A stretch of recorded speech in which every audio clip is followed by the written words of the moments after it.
bahwa kami penyidik sebenarnya juga kaget, ya, tidak menduga bahwa di dalam rumah ada uang hampir 1 triliun. Berapa yang mengurus 5 saudara? Karena saking banyaknya dia lupa. Karena banyak.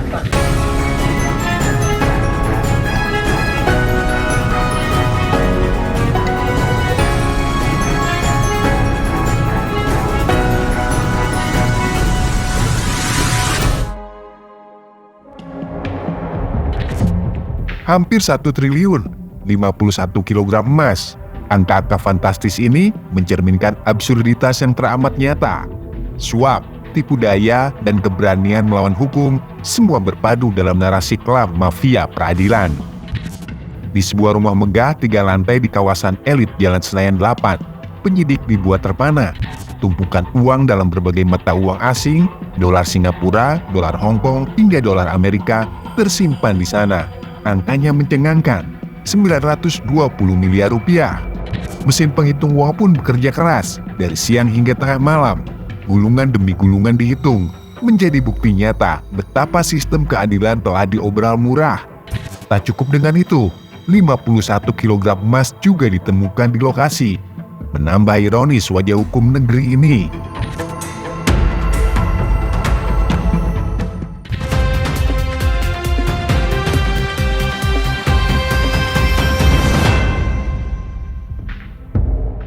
Yang pertama, ingin saya sampaikan bahwa kami penyidik sebenarnya juga kaget, ya, tidak menduga bahwa di dalam rumah ada uang hampir 1 triliun dan emas yang beratnya hampir 56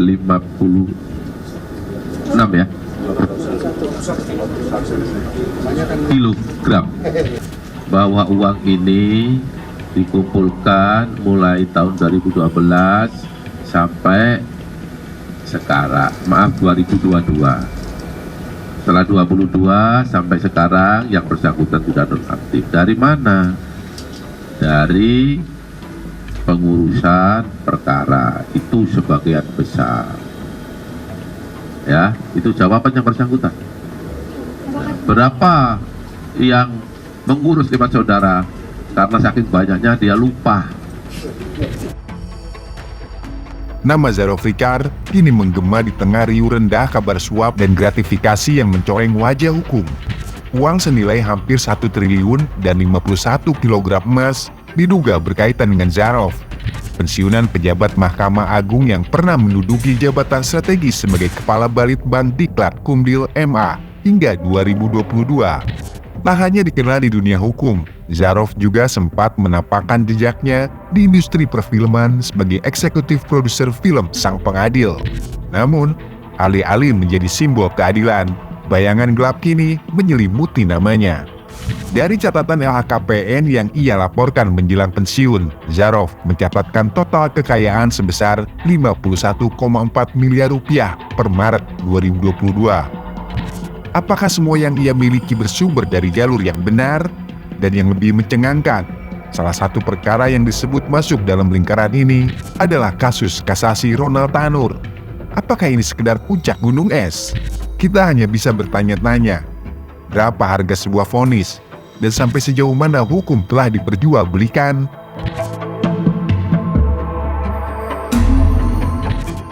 Mari kita kilas balik. Gregorius Ronald Tanur, terdakwa pembunuhan dini Sera Afrianti, sempat melenggang bebas dari jerat hukum. Putusan vonis bebas yang dijatuhkan Hakim Ketua PN Surabaya, Erintua Damani, menuai kecaman. Pertimbangan yang dianggap tak masuk akal memantik amarah publik, membuat keadilan seolah kehilangan arah. Jaksa Penuntut Umum Kejari Surabaya tak tinggal diam. Kasasi diajukan sebagai bentuk perlawanan terhadap keputusan yang dinilai mencederai hukum. Namun, di balik proses hukum itu, terungkap skenario gelap yang melibatkan Lisa Rahmat, pengacara Ronald. Lisa punya misi besar, memastikan vonis bebas tetap bertahan di tingkat kasasi. Ia mendekati Zarof Ricard, pensiunan pejabat MA, dengan satu tujuan, memengaruhi Hakim Agung. Uang senilai 5 miliar rupiah disiapkan untuk memastikan keputusan berpihak pada kliennya. Zarov dengan segala pengaruhnya menyanggupi permintaan tersebut. Bagaimana mungkin hukum yang seharusnya menjadi pelindung keadilan dijadikan alat permainan kotor? Skandal ini adalah gambaran suram wajah sistem peradilan kita. Ketika uang mampu membungkam keadilan, di mana lagi rakyat bisa berharap? Benarkah keadilan hanya milik mereka yang punya kuasa dan dana? Di dalam bulan Oktober tahun 2024, LR menyampaikan pesan kepada ZR akan mengantarkan uang sebesar 5 miliar. Uang tersebut sesuai dengan catatan LR, ini dalam catatan ya, LR akan diperuntukkan atau diberikan kepada ZR adalah untuk Hakim Agung atas nama S, atas nama A, dan atas nama S lagi yang menangani perkara kasasi Ronald Tanur. Saya ulangi lagi, berdasarkan catatan yang diberikan oleh LR kepada ZN. Namun karena jumlahnya sangat banyak, ZR tidak mau menerima uang rupiah tersebut. Lalu ZR menyarankan uang tersebut agar ditukar dengan mata uang asing di salah satu money changer di Blok M, Jakarta Selatan. Pada 22 Oktober, Ronald Tanur divonis 5 tahun penjara di tingkat kasasi. Vonis ini menggugurkan vonis bebas yang sebelumnya diberikan oleh Pengadilan Negeri Surabaya. Hal ini masih menyisakan tanda tanya lantaran vonis ini sangat jauh dari tuntutan JPU, yaitu 12 tahun penjara dan restitusi kepada keluarga korban sejumlah 263,6 juta rupiah. Bahwa kami kecewa, ya boleh katakan kecewa, tetapi kami sudah bisa berbesar hati karena dan perusahaan terbukti bersalah. Itu aja. Yang pertama, terbukti bersalah. Nanti kalau misalnya di perjalanan ada novum, bisa kita upayakan PK. Tetapi sekarang tidak menghalangi upaya hukum, tetap kita laksanakan eksekusi terlebih dahulu. Dan petunjuk pimpinan laksanakan segera eksekusi. Kejaksaan Agung ternyata sudah mencium indikasi korupsi sejak vonis bebas diberikan kepada Ronald Tanur. Dan tak lama kemudian terbukti, hanya dalam waktu 3 bulan, 3 hakim Pengadilan Negeri Surabaya terjaring dalam operasi tangkap tangan. Uang senilai 20 miliar rupiah yang melibatkan hakim dan pengacara disita dalam OTT tersebut. Kejaksaan Agung pun menetapkan 4 tersangka, 3 hakim, yakni Erintu Adamanik, Heru Hanindyo, dan Mangapul, yang diduga menerima suap, serta pengacara Ronald Tanur, Lisa Rahmat, sebagai pemberi suap. Namun, Kejagung belum memberikan penjelasan terkait besaran suap yang melibatkan vonis bebas Ronald Tanur tersebut.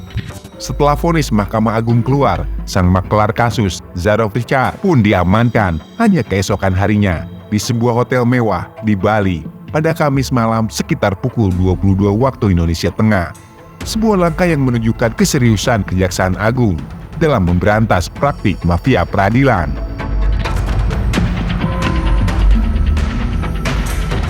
Bergerilya sebagai maklar kasus sejak 2012, Zarov Richard mengaku lupa beberapa perkara yang sudah diurusnya, termasuk dari siapa saja uang tersebut. Hingga kini, pihak Kejaksaan Agung masih menelusuri bukti elektronik yang ada, melacak properti lainnya hingga memblokir rekening milik Zarov Richard dan keluarganya. Jadi kita sudah melakukan langkah-langkah terkait pemblokiran ya aset-aset yang bersangkutan. Tapi kalau istrinya sudah, untuk kasus itu adalah sekitar ya 15-an kan. Properti lainnya sedang kita lacak, sedang kita cari ya. Saya tidak mungkin komunikasikan dalam pencarian karena ini teknik dari penyidiknya. Tapi ada ya? Ada, kita sedang cari semua, kita lacak. Mahkamah Agung pun memberikan respon terkait kasus suap dan gratifikasi yang melibatkan mantan pejabat tinggi MA Zarov Richard. Mahkamah Agung berkomitmen tidak akan melindungi anggota yang melakukan perbuatan yang tidak benar.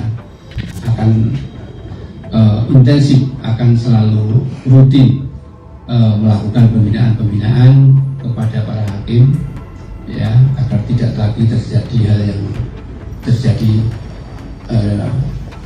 harus kemudian ya. Tadi sudah dimulai dengan melakukan pembinaan dan pengarahan kepada Ketua Pengadilan Tinggi Agama se-Indonesia.